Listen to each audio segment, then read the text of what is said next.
Tara, samahan niyo akong muli na puntahan ang mga magkakatabing tourist spot dito sa Baguio City. Ang Wright Park at The Mansion ay halos magkatapat lamang. So, nung una nating video ay galing po tayo ng Mines View. So, 6 minutes Mines View to Wright Park at The Mansion kapag ito ay inyong nilakad. Sa mga nagtatanong kung may entrance fee ba ang Wright Park, no, wala pong entrance fee. Libre po ito. Ngayon ay nandito na tayo sa Wright Park. Kung makikita nyo ay sobrang daming tao. At kahit sa harap pa lamang ng Wright Park ay siguradong sulit na pwede ka nang makakuha ng mga magagandang pictures at mga memories mo sa pagpunta mo dito sa Baguio. At syempre, hindi kami nagpahuli. Kumuha rin kami ng mga selfie pictures at groupie pictures namin sa harap ng Wright Park. Maraming tao ang nagpupunta dito dahil kahit na mainit ang panahon, masarap pa ring maglakad kasi malamig ang ihip ng hangin dahil sa sobrang daming mga puno na nakatanim dito. Welcome to Wright Park! This is Wright Park! Wow naman, sobrang supportive ng aking lola. At kahit na napagod siya kakalakad, masaya pa rin siyang sumama sa amin. Kaya thank you, Lola!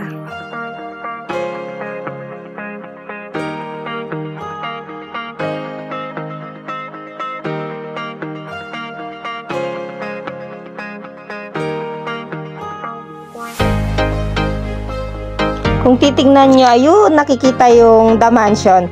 Pero pag nakaabot tayo sa pinakadulo nitong Wright Park, makikita nyo ng buo ang The Mansion. Dahil ipapakita ko sa inyo. So, andito na tayo sa pinakadulo ng Wright Park. I-try kong i-zoom yung The Mansion dito sa harap para makita nyo ng buo kung gaano kalapit at sobrang magkatapat ang Wright Park at The Mansion.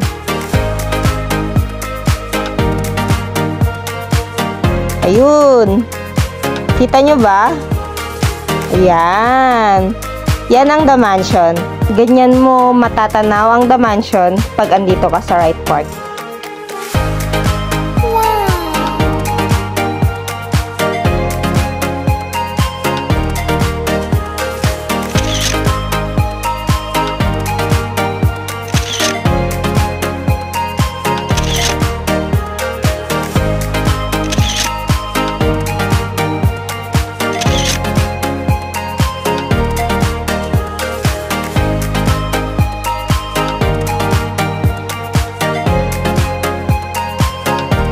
Dito sa Wright Park, pwede ka ring magsuot ng mga pang-igorotang costume.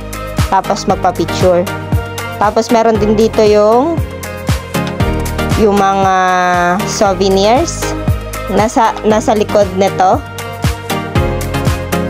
Yan. Yan yung mga souvenirs na mabibili mo.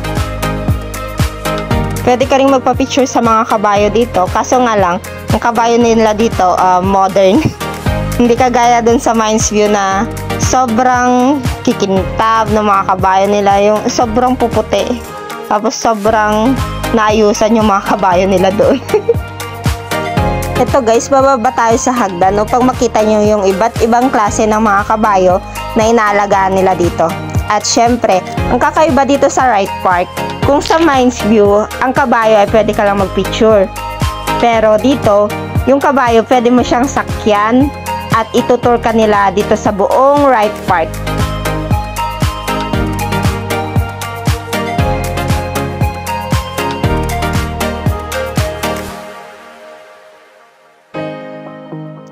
Sa mga senior citizens na pupunta dito, dahan-dahan lang po kayo kasi medyo matarik po yung hagdan.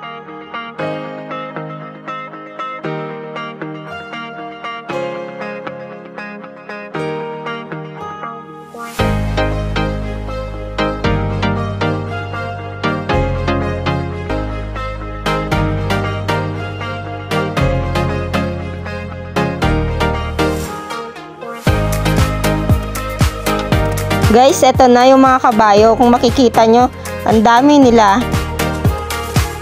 Tapos dito, Pwede ka ring magpa-picture sa asong si Beethoven, yung malaking aso na sobrang bait. Kahit hawakan mo, yakapin mo, sobrang bait niya. Ang babayaran mo pag magpapapicture ka kay Beethoven ay 100 pesos. Kung gusto mong magpa-picture sa kanya, go!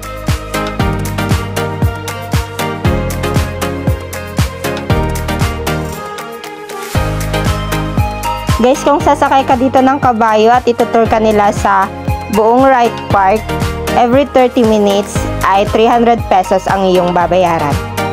Dito mo may experience sa Wright Park ang literal na pagsakay ng kabayo at hindi na picture lamang.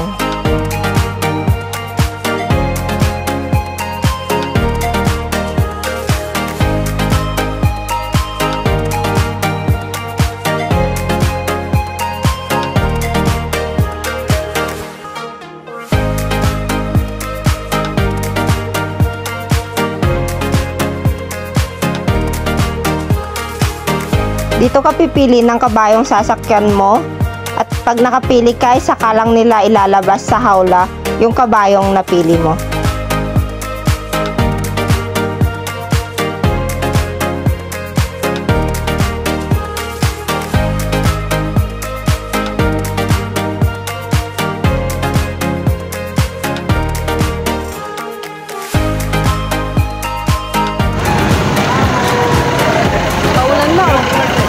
Hindi na tayo makakapunta ng botanical.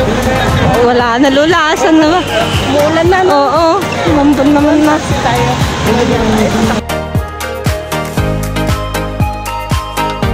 At dahil hindi nakisama yung panahon sa pamamasyal natin, ayun, eto na, umaambon na. So, kailangan na nating tumingin ng taxi na ating sasakyan para makasakay tayo at makauwi na muna tayo bago tuluyang umulan. Ayan, so kahit na nasa kalagitnaan tayo ng pamamasyal, kailangan nating alagaan ang ating sarili at upang makaiwas tayo sa mga sakit.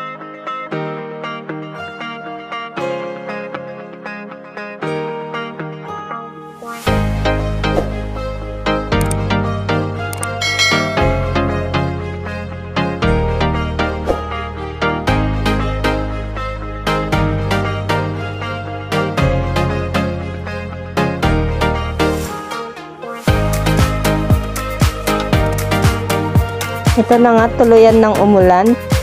Yung mga sumakay ng kabayo, hindi nila nasulit yung 300 pesos. Dito mo makikita kung gano'n nila pahalagan yung mga kabayo. Tingnan nyo naman, yung mga kabayo nila, nilagyan nila ng kapote para hindi magkasakit yung kabayo. Kasi katuwang nila ito sa paghahanap buhay. Muli, this is Lilian's Vlog, ang inyong Filipino vlogger na nagsasabing, let's spread love and good vibes.